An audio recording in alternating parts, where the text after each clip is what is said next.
Welcome to the Putback with Ian Begley here on SNY.TV. I'm Ian Begley, SNY's NBA insider, and we've got a great show today.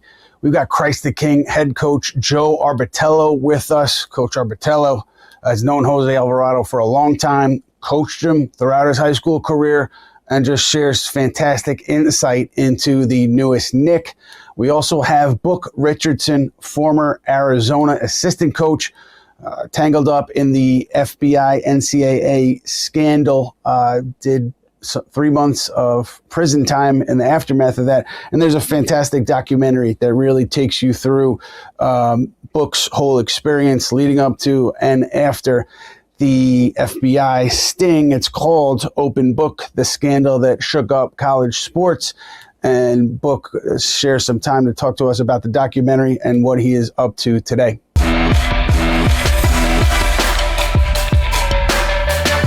Welcome to the Putback, but before we get to Coach Joe Arbitello and Book Richardson, Knicks taking care of a little business ahead of All-Star Weekend, signing Jeremy Sochan, player who was released by San Antonio, a 22-year-old with what the Knicks see as defensive versatility, upside, player who can handle the ball. And this is a significant addition for New York because this was a player that the Knicks targeted at the trade deadline. They had some conversations with San Antonio about Guerschon Yabusele, Sochan deal. I don't think those talks got very far, but now here you pivot a few days later, Knicks able to bring Sochan in on a veterans minimum deal for the rest of the season.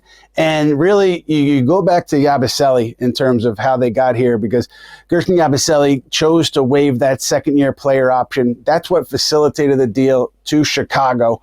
And then Dalen Terry, the player that the Knicks were able to get back, they sent to New Orleans. That helped facilitate the deal to get Jose Alvarado. And in these deals, they were able to shed some salary in both of these trades. And they were able to shed enough salary to the point where they could add a player at Sochan's number off of the waiver wire. And so this was a tidy piece of business for the Knicks, essentially getting Jose Alvarado and Jeremy Sochan at the deadline with all the maneuvering they did around the margins, particularly with in Sochan's case. And they feel like now they have 15 players under standard NBA contracts that they feel comfortable playing. And that's big to me, at least, because, you know, you're going to deal with injuries, minor injuries, tweaks, whatever, over the course of the rest of this season and also maybe postseason. And so you want players who you feel comfortable with, confident in putting them on the floor. And the Knicks believe, according to sources, that they have that now that they've added Sochan. It's going to be interesting to see where he fits into Mike Brown's rotation. I assume if everybody's healthy that he would be out of the rotation, but we'll see. I mean, again, a lot of teams had interest in Sochan. He came to New York for a reason. So I would assume that, you know, he's not going to just ride the bench for the rest of the year. Interesting pickup for New York. Again, getting a player in Sochan that they feel comfortable throwing out there on the court in circumstances that would welcome it, that would necessitate it. So nice pickup for New York, ending their trade deadline with a 22-year-old, again, defensive versatility, upside as they head into this All-Star break, and they will get back on the floor next Thursday against the Detroit Pistons at Madison Square Garden. Coach Joe Arbitello, Christ the King, decorated program, one of the top programs in my mind in the country, and I'm happy to have you here. Thank you so much for your time. We want to hear a little bit about Jose and your time with Jose. Obviously, Knicks fans getting very excited when the trade happened and in the aftermath of it. But you know, for you, how far back does this go? Like, when did you first hear about Jose as a player? No, I was at the game yesterday with his uncle / coach, and who coaches with me, and he brought him to our basketball camp in the 8th grade. And it was funny. I was on a group text with him and Nick Sanchez Friday. And I always said he looked like a 30-year-old. I didn't want him on Monday. I was like, this kid's like 30 years old. He's just overpowering people. And Nick's like, no, he's good. I'm telling you, he's good. He's good. And then by Wednesday, I was begging Coach Sanchez, had his parents in by Thursday, and he was a royal by that Friday because you could just see his willingness to want to win. And he told me the other day, like, he wanted to win every award at camp, knockout, one-on-one. That's the kind of kid you want to coach. So that's when it started. And that's when I said, you know what, that's the kid I wanted. There was way more decorated eighth graders. You know how New York City is. Yeah. Than him. You got to get this kid as your point guard. You got to get that kid as your point guard. Once I had him, I said I didn't want anybody else. He was the one I wanted. And was he also like one of those kids, like a highly rated point guard as an eighth grader within the city? Were several high schools after him, or where was he at? The easiest kid I ever brought into Christ King. Nobody wanted him. It wasn't like he was a known kid. It's just that I happened to work. Coach Sanchez played here, went to the University of Florida, and then he wound up being with me, and he brought this kid from they lived by each other. He was a nephew, and he brought him, and no, it wasn't like, this school wants me. That nobody wanted him, so I took him, and then it was the best thing I ever did. And when he is in your program and with your group and you're seeing him every day, I mean, is that competitive spirit, is it just there all the time when he's a high school player? All the time. I can't remember him taking a practice off. I can't remember him taking a game off. Like his ability, he wanted to win everything. If we play this thing called the 11-man drill, and it's just like constant 3-on-2, 3-on-3, and he would lose that. I would have to calm him down for 5 minutes. I said I saw the face yesterday after the game, that same face where you're just like, Jose, it's a game of basketball, but I've never met anybody more competitive than him. Never. And you're referencing, you were at the Garden for Jose's first game, and Knicks lose, and it's the same face after a loss that it was way back then, which I think tells you a lot about Jose and what's important to him. Just wondering, CHSA Player of the Year as a junior, obviously that's a huge honor. Does that change anything about him or his approach, or is he just the same after that? He's the same kid, and he had, I think there was 3 other pros playing in the league at that point, Karl-Anthony, Moses Brown, so it's not an easy award to win. So when he won it, he was excited about it, but we had a game right after that because you get it at the semifinals, and I don't think he enjoyed it for 1 second. He was more worried about winning that basketball game. So it didn't change him at all. He was on the phone with my team, I guess Saturday, saying, I'll be back there. Some of you think you could beat me. I'm coming in there to beat everybody one-on-one. And they were laughing, but I don't think he was laughing. That's fantastic. And SNY had a high school invitational back then, and we pulled some footage of you guys won that tournament, and Jose was doing a interview after the championship game with Taylor Rooks, who was at SNY then. Do you remember that tournament? Do you remember that game? Absolutely. First of all, I was sad to see it go. It was one of the best tournaments. It was the best tournament in New York. It wasn't even close. So if you have any poll, try to get it back. And then I'm on it. We had, it was a 4-game tournament. So you had to win back-to-back games. I think we played St. Raymond's in the championship, and he put on a show, man, like he always did. Jose Alvarado. We got a little clip there. I remember George Lopez saying how great he was after this game. Coach of St. Raymond's. Walker and Alvarado from way outside. I'm going to tell you. It makes coaching easy watching this. Walker pushing it. Beautiful bounce pass. Good little wraparound lay-in by Alvarado. And then he stepped back off the flash on the baseline. Knocks down the 3. He had a couple of those. So we're watching some of the highlights here. And you obviously had him and you retired his jersey. And people maybe they see that and maybe they kind of glance over it. But what does that mean, like, for you and your program to retire a jersey and to put it in the rafters? And why? And how did Jose earn that honor? I mean, Jose is a true royal. Forget about the idea of him being just a basketball player. He loves Christ the King. He loves the people at Christ the King. He loves the teachers.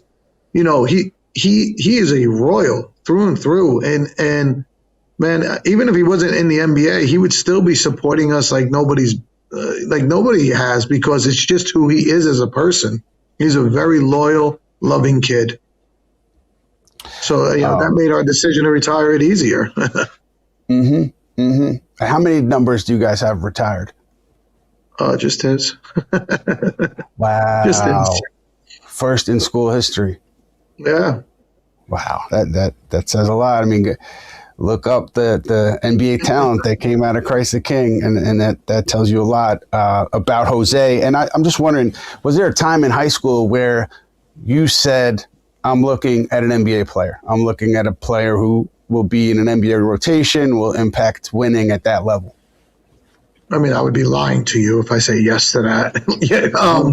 I was at a coaches meeting when it happened on Thursday. We had a coaches meeting, the CHSA coaches. And when I walked in, it's a great league with great coaches, Tommy Frere, Pat Massaroni. And I said to them, if anybody in this room, including his coach, says, I knew that kid was a pro, you need to leave right now because we're all lying. Like, he was a really good high school basketball player. I would take him every single year. But to say that he's a pro at 5'10", 6 foot, barely jumps over paper, he's going to hate me that I just said that. But, like, what makes him a pro? And it's his mindset that makes him a pro. But, like, we really didn't know that back then. So, no. There was not a time where I said, "Oh, he's going to be in an NBA rotation." I mean, that would be a lie. And then he goes undrafted, and obviously he signs with the Pelicans. I think it was a 2-way deal initially, and works his way up. When he went undrafted, I mean, did you think, like, because he is who he is, he's going to carve this path? I mean, because it's really difficult. Going undrafted, and then finding an organization where, they believe in you and they want to stick with you. What do you remember about that? So, I mean, I went through that process with him pretty closely, and because don't forget, NIL just started to come out, so there was a shot that he could go back for his 5th year and get paid really, really good money. And when I spoke to his agent and I was speaking to like some NBA guys I knew, they were all pretty high on him, and those guys don't lie too much. So I was like, I think it's the best thing to do. And then Jose's attitude was not like a high school kid's attitude or a college kid's attitude. He said to me, I'm getting paid to sit in the best seat in the house. I'm good with that. When I get my opportunity, I'm going to try to just, knock down the door. And that was the kind of attitude he had going into the G League. And it wasn't like, oh, I'm in the G League, I'm an NBA player, where some guys get caught up in that. And he took a professional approach to it, which I was so proud of him about that. He got his opportunity and he knocked the door down. By that time, I thought he could be on an NBA roster. Did I think that he would be doing kind of the things he's doing right now? No, not at that point. Now I won't say no to anything. He could be an NBA MVP. I have no idea, because the guy just, he's always defeating the odds. I mean, as a head coach, it's such an intangible thing, but obviously you know it when you see it. How did that impact, your group when he was at Christ the King? Was he a vocal leader? Was it lead by example? Like that mentality, did it seep into other guys in the locker room? Like, well, I just want to know how that impacted the program. I mean, when you're dealing with high school kids, right, you're dealing with a really immature age. So you got some sophomores that are 14, 15 years old, and then you got some seniors that are 18 years old. And with him, he didn't care who you were. Like, the kid in the picture, number 24, is playing in the NFL right now. So, like, he would go after guys. Jared Harrison Hunt, he would go after guys, and they needed to match his intensity. And if they didn't match his intensity, it was going to be a long day for him, and it was going to be a long day for me, because, I had to kind of put the pieces back together. Jose doesn't have a subtle approach to him when it comes to winning and losing. It's black or white. You either are a winner or you're a loser. And if you don't care about winning, you're a loser. Not surprised now that he and Josh Hart get along, because I think Josh Hart has that intensity on the floor. The one thing happened this year, Coach, that got a lot of attention. He got tangled up with Mark Williams, the Phoenix Suns center. Obviously, Mark Williams has probably a foot on him, and there was no back down. Jose, I think, landed a punch, and people saw that, and they were surprised by it. They don't know Jose. I'm just wondering, man, when you saw that, what was your reaction? My reaction was they messed with the wrong guy. His father's a boxer. He was a boxer. He's from Brooklyn. He's a pretty tough kid. Nothing's going to scare him at all. And I don't know what exactly happened, but I wasn't surprised at the outcome. That's why you always had to make sure you kept an extra eye on Jose. You know, he was a tough kid. He wasn't going to. Some coach said something to me he was not happy with one day, and we took everything to calm him down, to say, hey, like, we have to handle this professionally. But he is from Brooklyn. That's a different breed out there. Coach, last one here is, what would your message to Knicks fans be? I mean, you pay attention, so you know kind of where they are. What would your message to Knicks fans be if they wanted to know what kind of player, person they're getting in Jose Alvarado? Tough, physical, never give up, winning above everything else kind of kid. That's what they're getting. Well, Coach, we really appreciate you coming on and sharing your insights. And I hope to continue talking to you as Jose goes through this journey with the Knicks. We'll see where they end up. But I know everybody's excited, and I know you're getting hounded for millions of interviews. So I appreciate your time with us. No problem, man.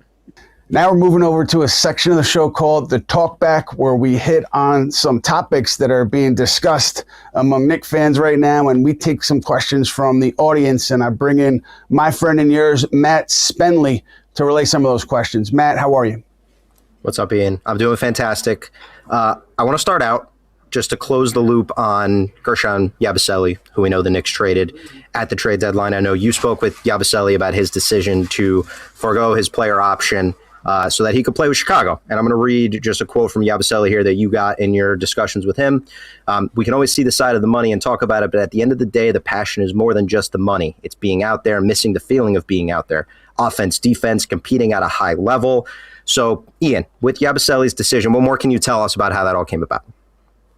Yeah, this was something where I think the player knew that if he kept that option, right, and it's guaranteed $5.8 million for next season. So everybody would understand why he would keep that option, pick it up.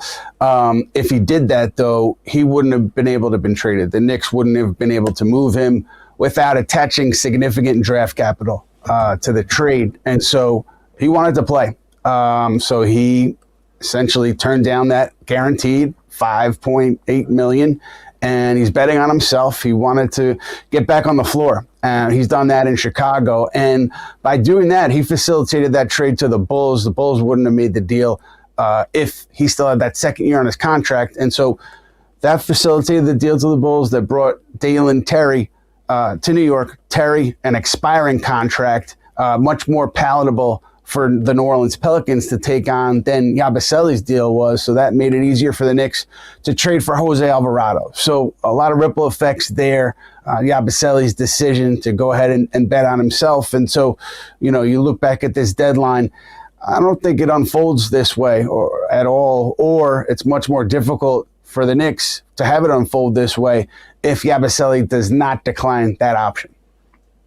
You mentioned in your piece, too, for anyone that's cheering on Jose Alvarado in his MSG debut, which came this week, you can thank that Yabusele decision as part of that. So let's get right into Alvarado, who made his debut at MSG, Ian. We've seen him out there. Obviously, he got a raucous ovation yesterday. Looked maybe a little nervous out there, understandable, given the gravity of the situation. But what do you think he's brought so far? And you also mentioned that over the All-Star break, he's going to remain at the Knicks facility. So what does that say about him and his dedication to the team?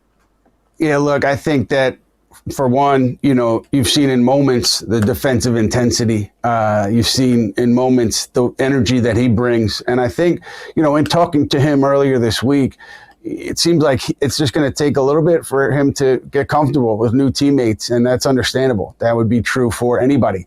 And so just get into a rhythm with his new teammates, and that's part of the reason why he's not going anywhere for the All-Star break. He's going to stick around here, Knicks facility, presumably working with coaches, getting acclimated to things on both sides of the ball. And what he was saying earlier this week was that once he gets acclimated, once he gets into a rhythm, he could be more of himself. So I think what you're seeing now is like a freelance version of Alvarado, being on the floor, maybe knowing where to be in some situations, not knowing where to be in others. But once he gets comfortable, again, getting minutes on the floor with his teammates, he mentioned Brunson, Karl Towns, and everybody else, he'll start to be more of that pest, more of himself, maybe even more confident. And so I think that's what you look for after the All-Star break if you're a Knicks fan, keeping an eye on Alvarado. Yeah, we saw him get into foul trouble a little bit. I think, again, you assume that he's going to be playing with a high energy, which is usually how he plays, but even more so as he's trying to, indoctrinate himself to the new team. You know what I loved, Ian, before he played his first game, I think it was the first game, when he went over to Brunson and he said, "How do you like the ball? Where do you want the ball?" And Brunson kind of said, "Dude, just play your game, man. Like, we're going to make it work." So I thought that was a great way to kind of intro him to the team too. Yes. Yeah. He's a popular guy in that locker room. I think there was a feeling that the trade was going to happen for a little while now. And Josh Hart, they have a great relationship. And so from a personality standpoint, culture standpoint, I think he slides right in.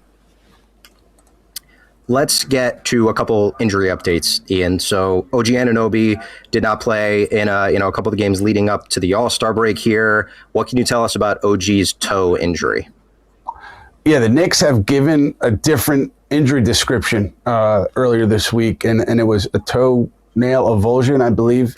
And that is described as when all or part of your nail comes off of your toe, and it sounds very painful. And so I think with Anunoby, obviously the break comes at a good time for the Knicks and Anunoby to get him back on the floor. Looking at past injuries here, 1 to 3 weeks, it seems to be kind of the range. And so with Anunoby, you get close to a week here, and by the time they get back, closer to 2 weeks. So, I don't know the severity of it, so I can't tell you he's going to be back right after the All-Star break. But I'm sure with this one, you're going to be cautious. And, it sounds really gnarly, and I wish him the best, and we'll see how he's able to bounce back second half. We can get a little Dr. Begley segment if you want that as part of the show, Ian. Now, it's certainly something we can fit in. We can talk about that. No medical school for me. All right, listen, to each their own. Downtime will obviously be good for OG, and we'll see where we're at once the Knicks come back from the All-Star break. I want to touch on Deuce McBride as well. What's the latest you've heard about his timeline after he underwent surgery? Yeah, we mentioned, I think it was earlier in the week or late last week, 6 to 8 weeks is the timetable that was relayed to me. And so then you're looking at, I believe, end of the regular season. So that's the hope. And that's, I believe there was some optimism coming out of the procedure that, you're within that. They'll be within that time frame. Obviously, a long way to go between now and then. But the idea that time frame was what was given, and also that there was some optimism expressed, I think that can only be a good thing for the Knicks in hoping and waiting to get Miles McBride back from the sports hernia surgery. Ian, one other guy that is in and out of the lineup by design is Mitchell Robinson, who I thought the Knicks missed immensely against an Indiana team that came in really looking to stick it to them at MSG. How have the Knicks felt about the Mitch playing at this point? Because obviously, we watch the games, and I think it's obvious they miss him against certain teams, but they also are in this for the long term. And I think it's clearly paid off, because when Mitch has been out there, he looks fantastic. He looks healthy. And the goal is going to be to have him healthy for the playoffs, because you're going to have more time off during the playoffs. So I guess at this point of the season, just checking in on how the Knicks are feeling about their plan with Mitchell Robinson and how they think it's all played out. You talk to Mike Brown, he does nothing but praise Mitchell Robinson, and he says that his availability totally dependent on the medical staff, and you don't get the sense that Brown is fighting with anybody internally to try to get Robinson to play 2 games on a back-to-back or to play more minutes, you get the sense that he is on board with the plan, whatever that turns out to be. And Robinson himself, I think his thoughts on this are important. And he said, maybe it was a couple weeks ago, he was saying that, he's got a lot of pride and he wants to play every night, wants to go out and help the Knicks win every night. He has to put that to the side with this plan in place, with the idea that he's sitting when he's healthy. And he said he was able to put his ego aside, and the plan has been working. So he's on board with it, and we'll see how it goes from here. But certainly to have Robinson at this point, I don't think he's missed. Maybe he's missed a couple games due to a legitimate injury, but to have it be where it is now, I think is the best case scenario for both Robinson and the Knicks. Ian, I find the games that Mitch misses, like the Indiana game, for example, I think where his absence is felt the most is when Karl-Anthony Towns gets into foul trouble, which happens frequently. I mean, he's second overall in the NBA in personal fouls this year, and we know that the offensive fouls specifically have been a problem for him. So Cat's foul trouble, I find that it's part of his game. It's something we come to expect. But when they miss Mitch, when Mitch is not in the lineup, it is even more of an issue, because then you're dipping into Huck Porty, who I think has struggled in certain matchups too. Yeah, I mean, look, you want Towns on the floor, and if he's not on the floor, you want your next best center. And certainly, I agree with you, Matt. It shows those nights that he's not out there. And it's interesting because Towns, we were talking to him earlier this week and about, like, is there anything you could do with the offensive fouls, any adjustments? He said yeah. He said you kind of adjust to how things are being called, and also maybe some things that you like to do on the floor, some moves that you like, maybe you have to put those on the shelf for a little bit while you're working through things. And so he didn't say specifically the drive that he likes to drive to his right and hook. He didn't reference that specifically, but it felt like he was saying that he's aware that, you have to change some things because that call in particular has been whistled so often.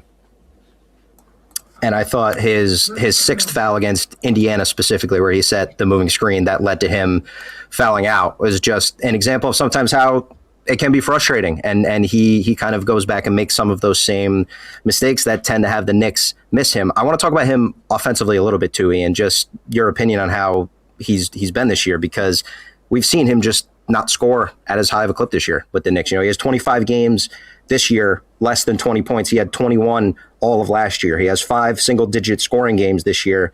I think he had 1 all of last year. So his offense, to me, has looked different. He's looked just like a bit of a different player, and I think he's still obviously going to be a huge part of what they do when the postseason comes around. But, Cat's offense, like, what have you seen from him?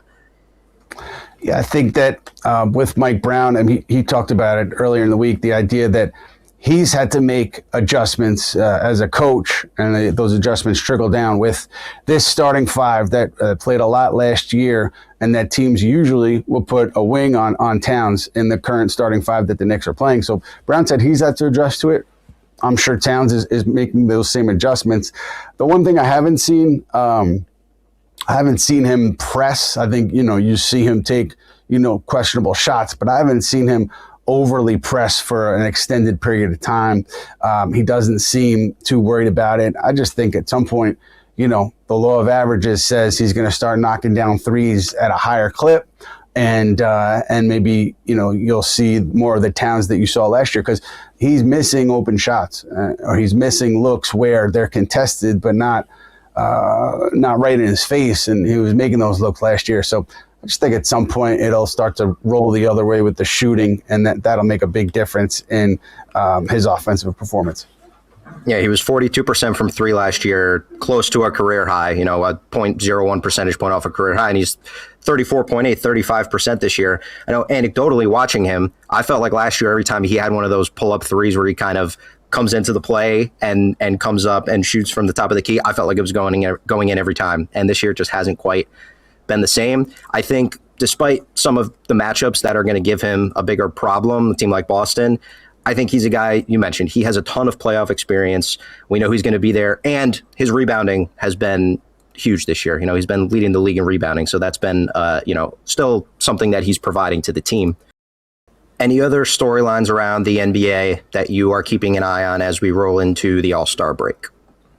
Yeah, All-Star break, obviously, Steve Ballmer and the Clippers hosting the All-Star game and all the festivities. The Knicks are going to be busy. Jalen Brunson, Karl Towns. I think I think Allen Houston is joining those two for a shooting competition, which should be fun to watch. The thing that I'm interested about, though, is kind of off the court, and maybe I don't think it's coming during All-Star weekend, so it's more so after All-Star weekend. You know, the league has taken seriously the investigation into Kawhi Leonard and the Clippers and any salary cap circumvention that came about from Pablo Torre's reporting on his show, Pablo Torre Finds Out. They've taken it seriously. And so I'm just interested to see the findings of that and what Commissioner Adam Silver does with those findings and what the ramifications are when this thing comes down, because that'll impact the Clippers and it may have a ripple effect around the league. I don't know when the investigation ends. I don't know when the announcement's coming. They wouldn't do it before All-Star break, obviously. But I'm curious to see that when it does come down, what it looks like. Well, we'll keep an eye there. Ian, they might ask us to do the dunk contest because they need some people to do it. So if you get a call from the NBA to take your All-Star weekend, you and I will put on a show. So keep an eye out. Keep the stretcher out for that one. Yeah. That's what we got. Sounds good, my friends. Have a chance to spend some time with Coach Book Richardson, former Arizona assistant who was involved in the NCAA FBI scandal back in 2017 and is now back coaching, worked his way back coaching. He's coaching at high school at St. James Academy. And there's a fantastic documentary that takes the viewer really through everything that Book has gone through. And I can't recommend it enough. Book, The Open Book is the name of the documentary, and it's the scandal that shook up college sports. You can find it on YouTube. And Book, I'm just curious. I mean, more than 700,000 people have viewed this. What feedback have you gotten? What's the reaction been to the documentary?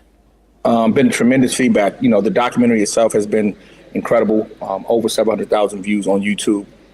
To the assistant aunt, as I said, not only did I gain two friends, but I gained two brothers.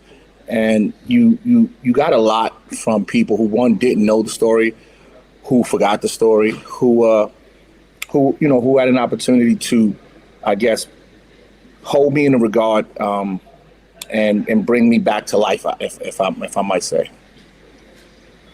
Now, I would say we go back way further. I got a chance as a high school reporter to cover Book when he was coaching the Gauchos, Kemba Walker and that group. And, Book, just an infectious personality, big heart. And it's easy to see when you watch this documentary why some reporter from the Daily News would stay in touch with you after all this time, because you exude warmth and you instill confidence. And I thought it was great that a lot of that came through in the documentary. But it really went through it all, and it went through a lot of low points that you dealt with in the aftermath of this thing that probably not a lot of people know about. You did 3 years, a 3-year sentence upstate in prison, and then after that you came out in New York, and you had to stay in New York because of the probation. And it really takes you through like how you found your way, and you've talked to me about in the past about how certain people were really helpful to you, and you mentioned Knicks executive vice president William Wesley as someone who really helped you out in the aftermath of this. What did Wes do for you? What was that like? Knowing Wes for such a long time, and with the worldwide Wes, Uncle Wes, like those things, I know him as Wes because a very long time ago at a Nike camp when it was in Indianapolis, Wes took me under his wing because Rod Strickland gave him a call and said I'd be out there. And from that point on, I want to say that may have been 2007, 2008, but it was way back then. And, he's always looked after me. He's always made sure I was good. And we have this ongoing joke. He always talks about, man, I've been trying to get you to move and you wouldn't move and, you didn't listen. So we laugh about it now. I saw him last week at the Wizards game. And, like I said, we talked as if we speak every day. So again, like I said, he's been tremendous and monumental in terms of just being a friend and family to me and for me. And was he in touch with you, like right in the aftermath of everything that happened? Was he one of the people? As soon as I came home, as soon as I got out, he said, "Hey, we're going to have dinner," and he just wanted to see how I was doing. He just wanted to see where I was physically. He wanted to see where I was mentally. He wanted to make sure that I had an opportunity to have somebody in my corner who I knew, and even like I said at Otisville, they were trying to keep a lid in terms of who came to visit me. So there was a lot of people who tried to visit and were on the list. And I think he was one of them. And our counselor just was like, look, you're going to do your time here. And, this isn't, you're not a celebrity, you're an inmate. So it was what it was. But like I said, Wes tried to do everything he could do. Like I said, even when I got out, we went to eat dinner. I was like, man, it's a real food.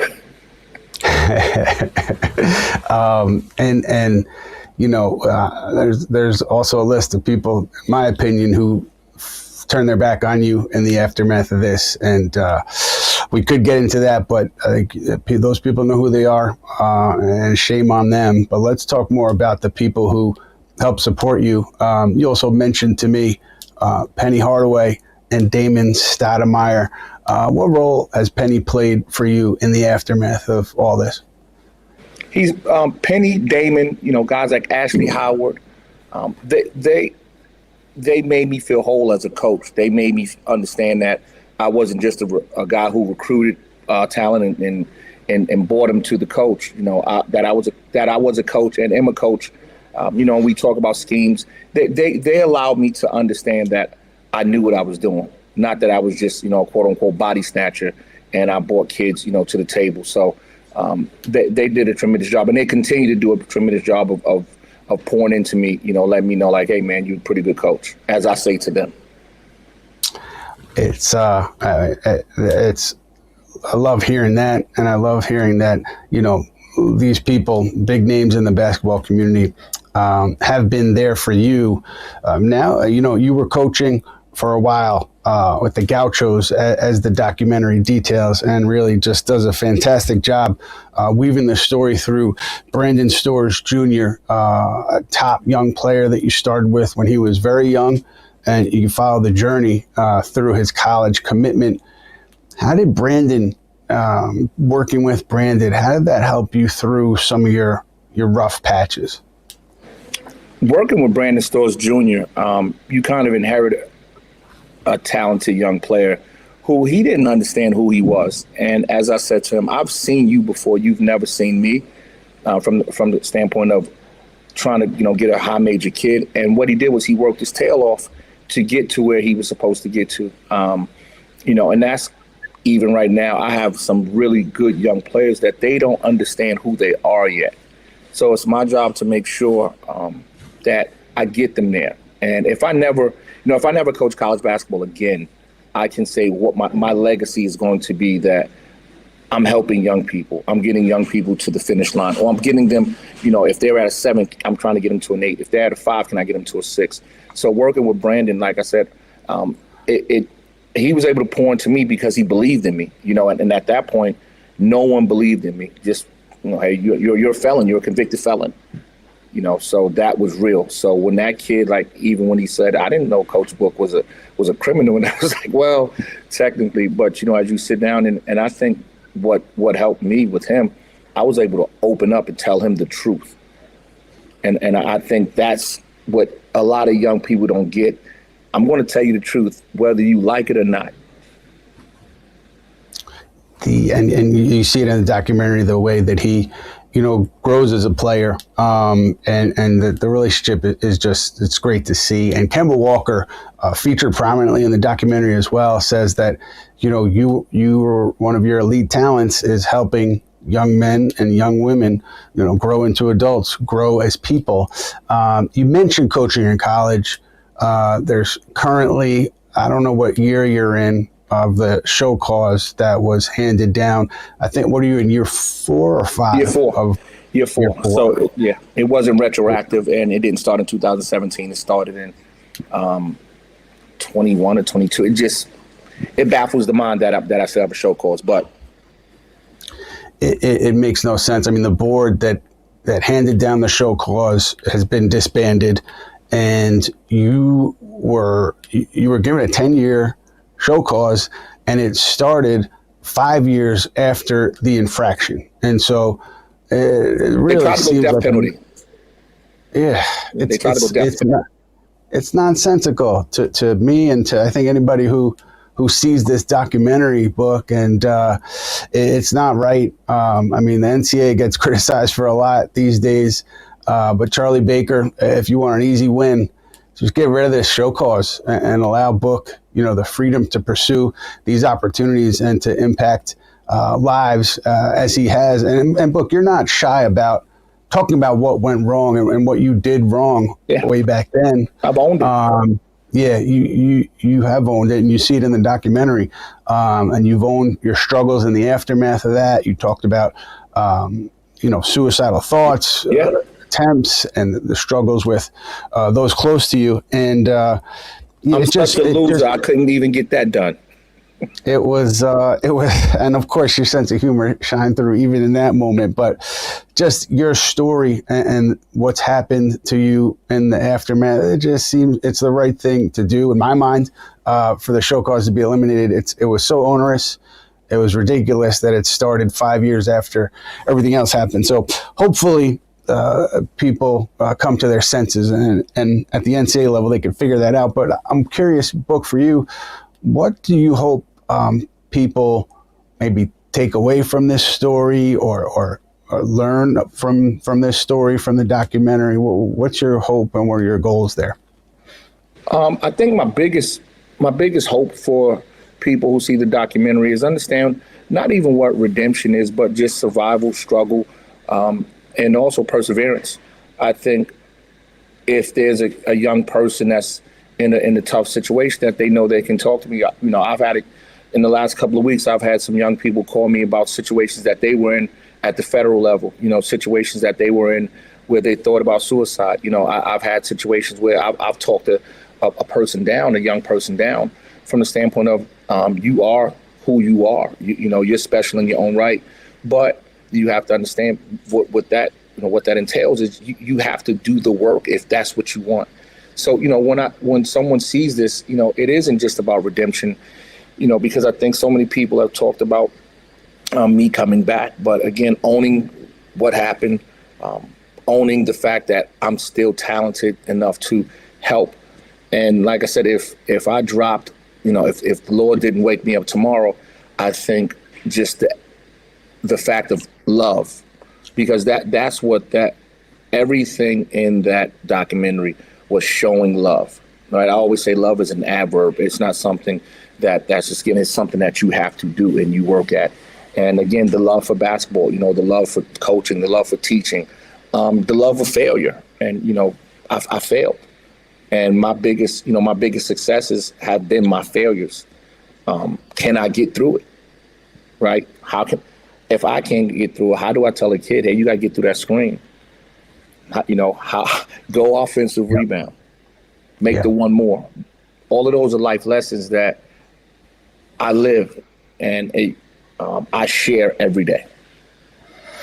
I think, it's the audience, the college basketball fans, NBA fans, New York City hoops, people around that they also know the story. But I just want to say, if you don't know the story and you're into basketball, check it out. It just really well done. Open book, the scandal that shook up college sports about Book Richardson, former Arizona assistant, entangled in the FBI NCAA investigation, 2017, 3-month prison sentence. Really takes you into that and to the aftermath of it. And Book, I don't think the final chapter here has been written yet. I know you're coaching now, and the show cause is prohibitive, but I think there's more to come here. But certainly a fantastic storytelling by Fresh Focus Sports, and I recommend everybody check it out. Book, do you have any parting words in terms of where you are now, where you want to be, or how you've gotten back to this space? God has put me where I'm supposed to be. Like I said, there's mornings I wake up, I'm in tears. There's nights I go to bed, because I'm watching basketball. I'm watching college basketball. I watch Arizona. I cheer for Arizona. I root for Arizona. I root for college basketball, and I'm blessed to have a team that I can coach every day. These young people, they don't necessarily understand who I am because, again, they're like, oh, he's mad again, or he woke up on the wrong side of the bed. And it's like, no, the goal is to make sure that you know what it is to have to pay your rent and you don't get paid till next week.